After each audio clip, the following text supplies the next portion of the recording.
San Pablo le escribe a la comunidad de Corinto porque tenían una serie de desórdenes dentro de la Eucaristía, que bueno, como ya hemos comentado, le llamaban ellos la Cena del Señor. Y bueno, pues traían por ahí todo un desorden en este tema. Y bueno, pues San Pablo escribe a los Corintios y en el capítulo 11 dedica una buena sección para que ellos entiendan de qué se trata este texto. Quisiera que abrieras tu Biblia, Primera de Corintios, capítulo 11, los versículos del 23 al 29. Y ahí vamos a darnos cuenta de cómo San Pablo corrige a la comunidad para que ellos entiendan que verdaderamente lo que tienen en sus manos no es un pedazo de pan, no significa el cuerpo de Cristo, no significa su sangre, sino es verdaderamente el cuerpo y la sangre del Señor. Dice el texto: por lo que a mí toca, del Señor recibí la tradición que les he transmitido, a saber, que Jesús, el Señor, la noche en que iba a ser entregado, tomó pan y después de dar gracias lo partió y dijo: esto es mi cuerpo entregado por ustedes, hagan esto en memoria mía. Igualmente, después de cenar, tomó el cáliz y dijo: este es el cáliz de la nueva alianza sellada con mi sangre. Cuantas veces beban de él, háganlo en memoria mía. Así pues, siempre que coman este pan y beban de este cáliz, anuncian la muerte del Señor hasta que él venga. Escucha el verso 27.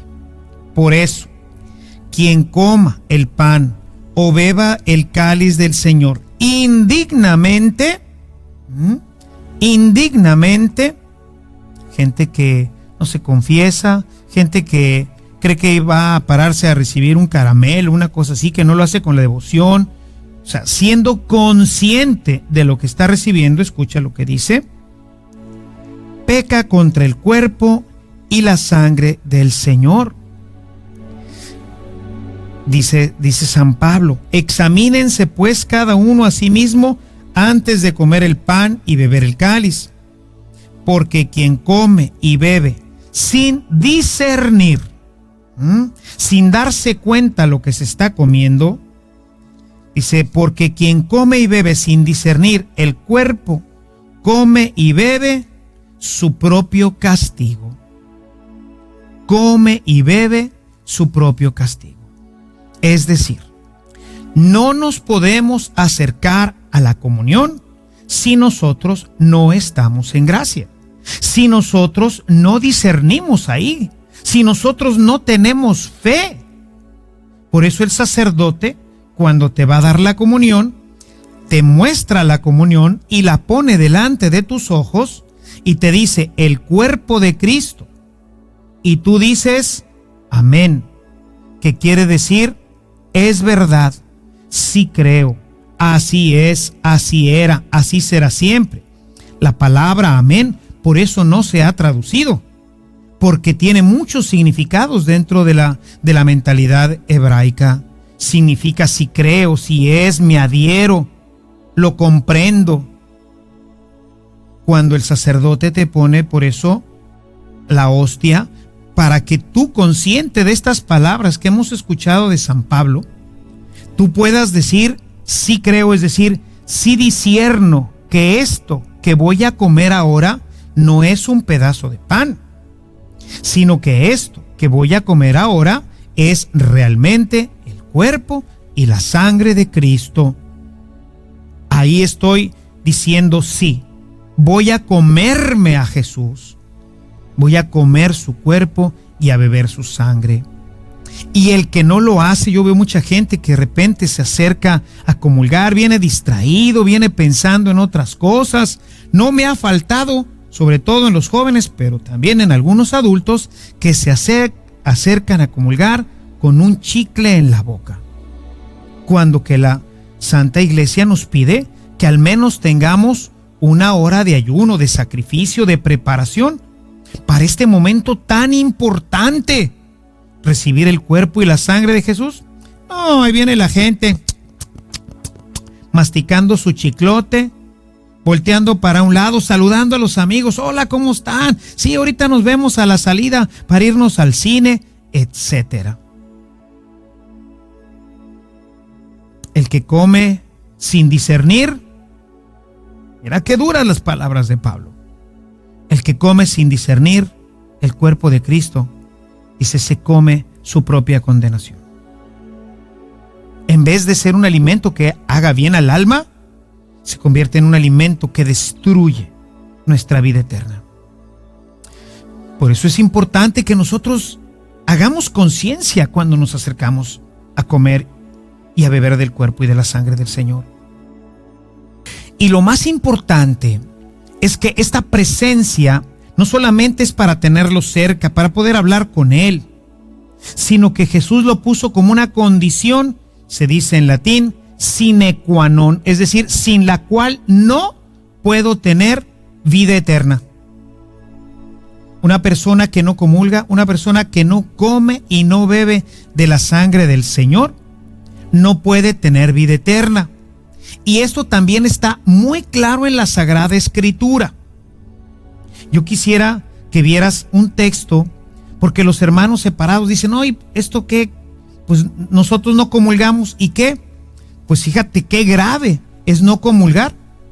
Quiero que abras ahora tu Biblia en el capítulo 6 de San Juan, del Evangelio de San Juan, y veas sobre todo los versículos 51 al 54. Este capítulo 6 de San Juan nos presenta lo que se conoce como el sermón eucarístico.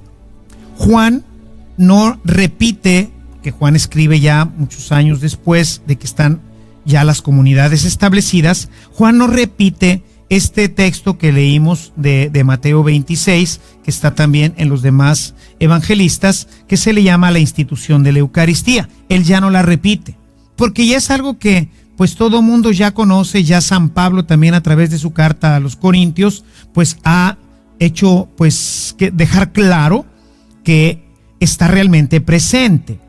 Juan más bien ha caminado por otro camino para que profundicemos en lo que realmente es, y sobre todo en la necesidad de comerlo como un verdadero alimento para que nos dé vida. Y entonces veamos, quiero que vayas a tu Biblia. Es importante que subrayes estos textos, y dentro de estos textos ahorita te voy a dar algunas indicaciones importantes. Capítulo 6 de San Juan, versos 51 al 54. Sermón eucarístico de Jesús. Dice Jesús: yo soy el pan vivo bajado del cielo. El que come de este pan vivirá para siempre. El pan que yo daré es mi carne, yo la doy para la vida del mundo. Versículo 51. Yo soy el pan bajado del cielo. Él es este pan. Dice, el que coma de este pan vivirá para siempre. Verso 52. Esto provocó una fuerte discusión entre los judíos, los cuales se preguntaban, ¿cómo puede éste darnos a comer su carne? Jesús les dijo, yo les aseguro que si no comen la carne del Hijo del Hombre y no beben su sangre, no tendrán vida en ustedes. El que come mi carne y bebe mi sangre tiene vida eterna, y yo lo resucitaré el último día. Mi carne es verdadera comida y mi sangre es verdadera bebida. El que come mi carne y bebe mi sangre vive en mí y yo vivo en él. Un texto verdaderamente importante. Sin embargo, bueno, pues se argumenta que generalmente los hermanos separados argumentan que se trata de un comer intelectualmente. Es decir, cuando yo leo, me estoy alimentando también mi alma. Vamos a ver esto más adelante cuando veamos la palabra de Dios. Pero es a través de la palabra como también me alimento. Sin embargo, pues esto está usado en un sentido metafórico, no en un sentido real. Y a veces es que usamos este sentido metafórico. Por ejemplo, ¿cómo le dice el novio a la novia que la quiere mucho? Y le dice, te voy a comer a besos. ¿Y qué quiere decir? ¿Que la va a morder o cómo está? No, es simplemente que la va a llenar de besos, es un sentido metafórico, es un sentido poético. Y en general nuestros hermanos separados dicen que Jesús está hablando aquí en un sentido así, en un sentido metafórico, no en un sentido real. Hay algunos ejemplos que nos lo presentan así también. Hay un texto, por ejemplo, en Ezequiel 3, en el capítulo 3, en el verso 1, en donde podemos ver cómo hay efectivamente esta visión también, o esta forma de hablar metafórica en el sentido de comer. Yo quisiera que fueras al texto de Ezequiel 3:1. Dice el texto: y me dijo, hijo de hombre, come este libro y ve luego hablar al pueblo de Israel. Está hablando de comerse el libro de la ley. Sabemos que Ezequiel no se comió el libro de la ley. Imagínate que el libro de la ley pues sería no sé cuántos rollos de papiro.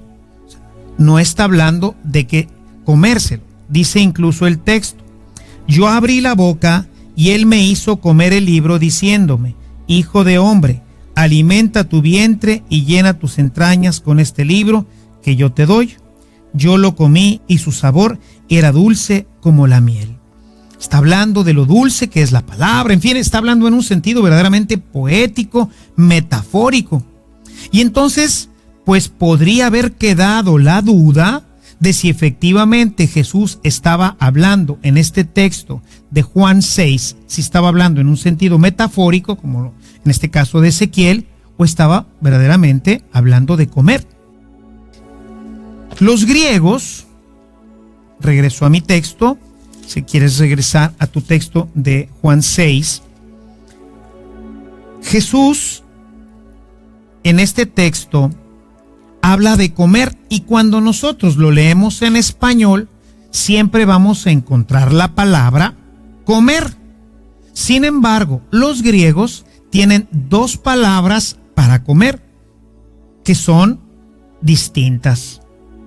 Una de ellas es trogon y la otra es phagein. Son dos palabras distintas. Las dos significan comer.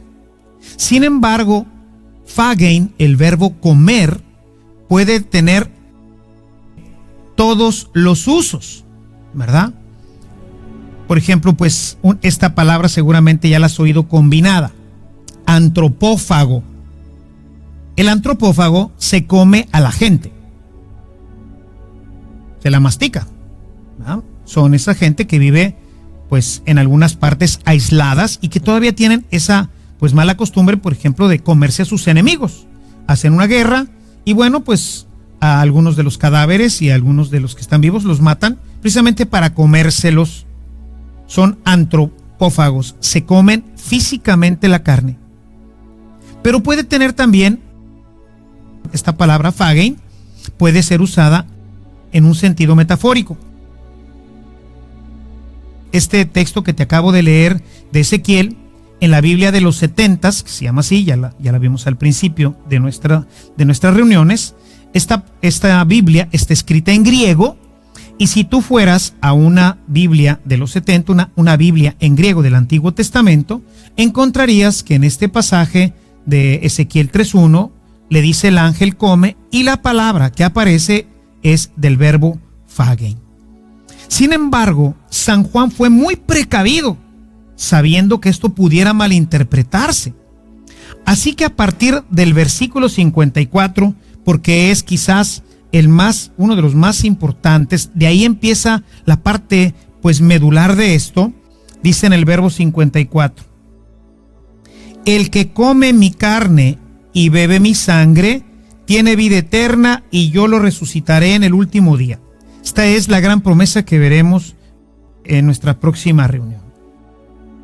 Como Jesús nos promete estar con nosotros estar con Él eternamente.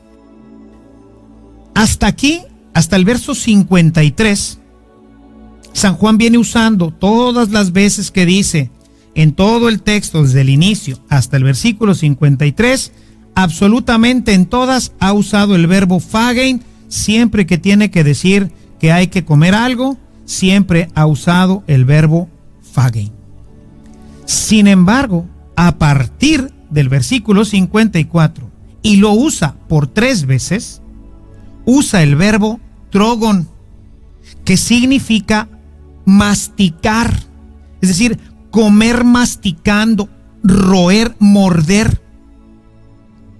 Con esto quería evitar que la gente como tú y como yo, muchos siglos después de estos eventos, pudiera pensar, como hoy lo hacen los hermanos separados, que lo único que hacemos es una cosa significativa, una cosa simbólica, como algunos han dicho, bueno, pues si acaso se habrá hecho en algún momento y Jesús lo habrá hecho en la última cena, pero esto pues no es así, ¿verdad? No nos podemos comer la carne de nadie.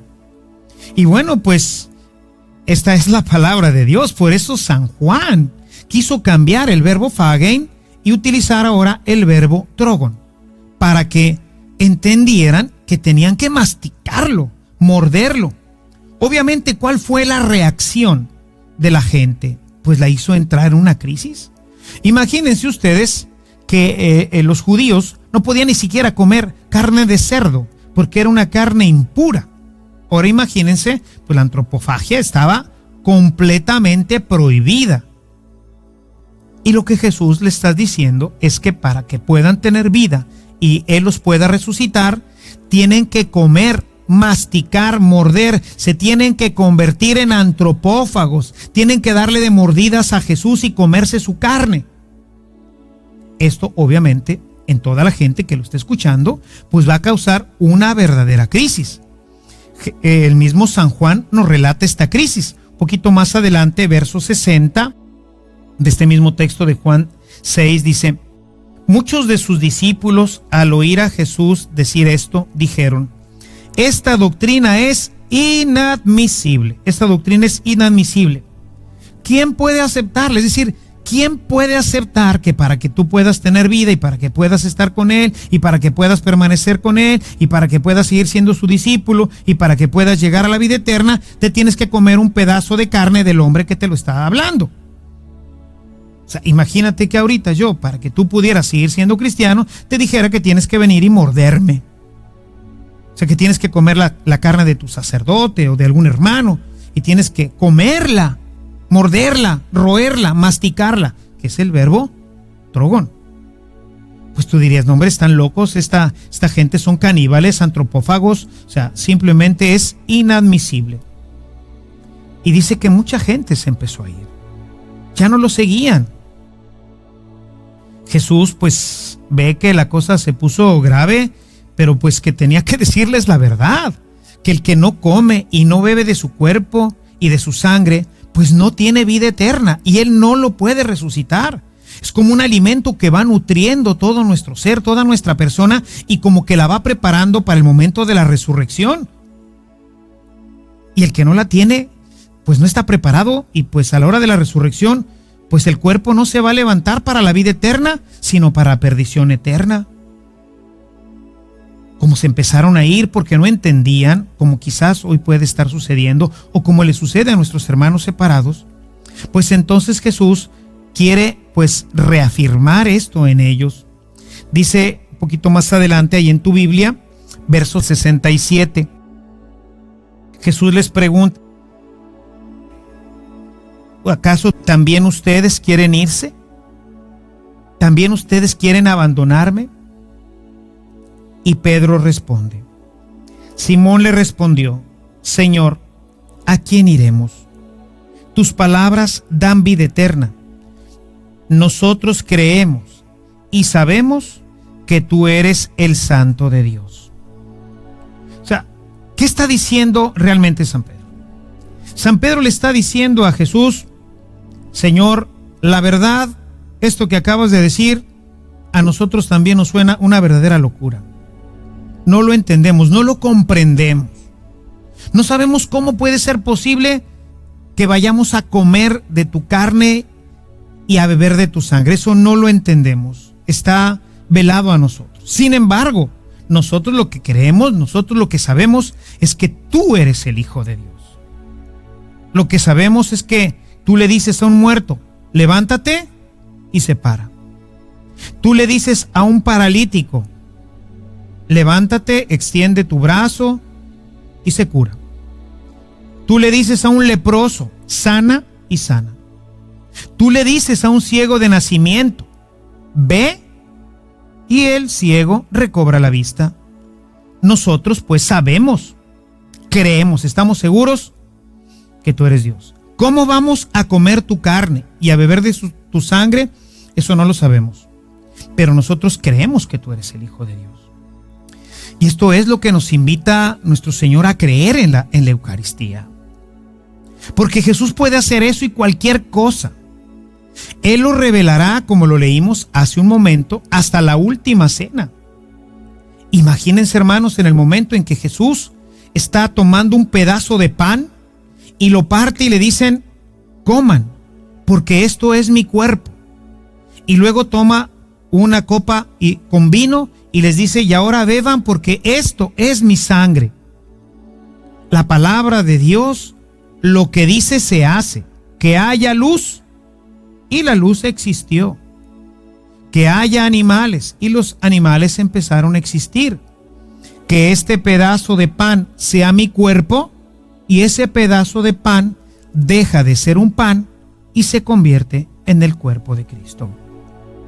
O sea, Él es Dios. Él tiene el poder para transformar y hacer lo que Él quiera, porque Él es Dios. Cuando de repente parte el pan y dice, ¡ay, caray! Ahora ya entendí por qué nos decía que teníamos que comer y que sí era posible que comiéramos su carne y que bebiéramos su sangre. Y mis amados hermanos, esto lo hemos venido haciendo en la iglesia durante todos los siglos. Es un poder que nos dio indignamente a nosotros los sacerdotes, porque Él así lo quiso. Él quiso que nosotros pudiéramos prolongar esto, que es un milagro, porque si no, ¿cómo tú y yo, 2000 años después de Jesús, podríamos seguir comiendo el cuerpo y bebiendo la sangre del Señor? Si esto nada más lo hubiera hecho Jesús y dijo, bueno, pues ustedes está bien, cómanlo, ustedes van a tener vida y a ustedes los voy a resucitar, pero al resto no. Sabemos que esta palabra de Dios que llega a nosotros es para siempre, hasta que llegue la consumación de los tiempos. Fíjate lo que nos dice en el Evangelio de Lucas, en el capítulo 22, donde se nos narra también este tema de la institución eucarística. Los versículos leo para ti, ojalá y tengas tu Biblia ahí junto a ti, los versículos 19 y el 20. Dice, después tomó pan, dio gracias, lo partió y lo dio a sus discípulos, diciendo, esto es mi cuerpo, que se entrega por ustedes. Hagan esto en memoria mía. Y después de la cena hizo lo mismo con el cáliz, diciendo, este es el cáliz de la nueva alianza, sellada con mi sangre, que se derrama por todos ustedes. Háganlo ahora ustedes. Háganlo. Y el texto en griego, donde nos habla de la memoria, no utiliza la palabra recordar. No vamos a recordar. Para ellos la Pascua es un memorial. Es decir, vuelven a vivir en ese momento la salida de Egipto.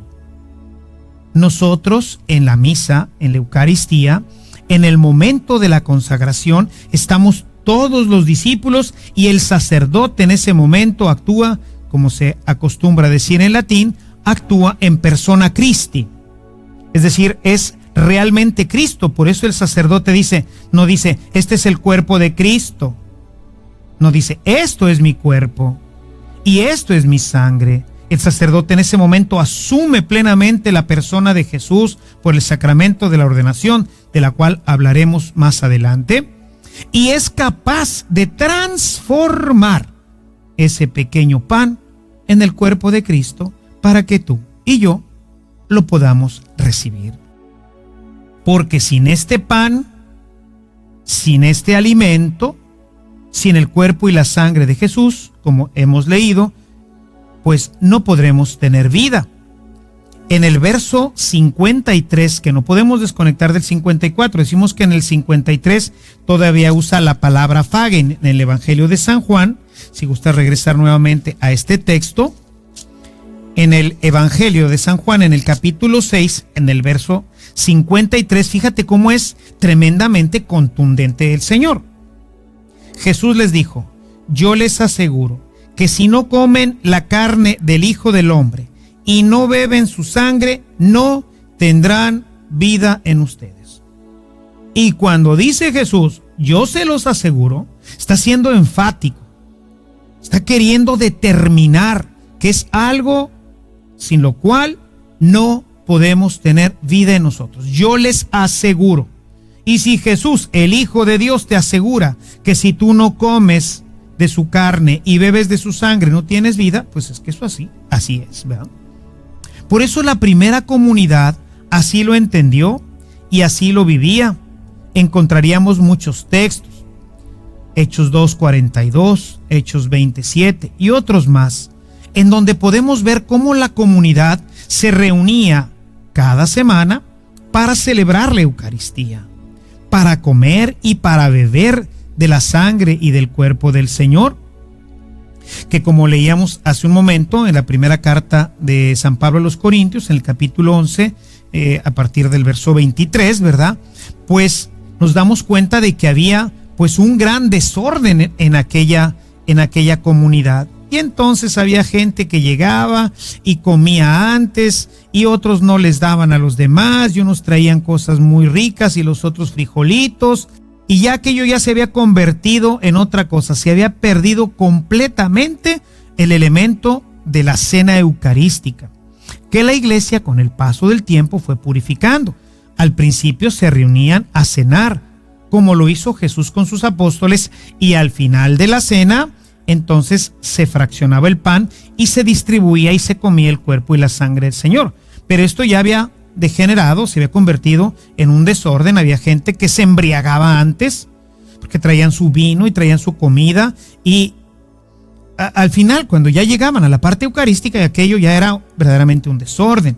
Los que eran más pobres eran despreciados. En fin, había un gran desorden en la cena eucarística. Y por eso San Pablo escribe este hermosísimo texto que yo te invito a que vuelvas a leer y lo medites, lo reflexiones, porque pues a veces nos pasa lo mismo en nuestras Eucaristías, ¿verdad?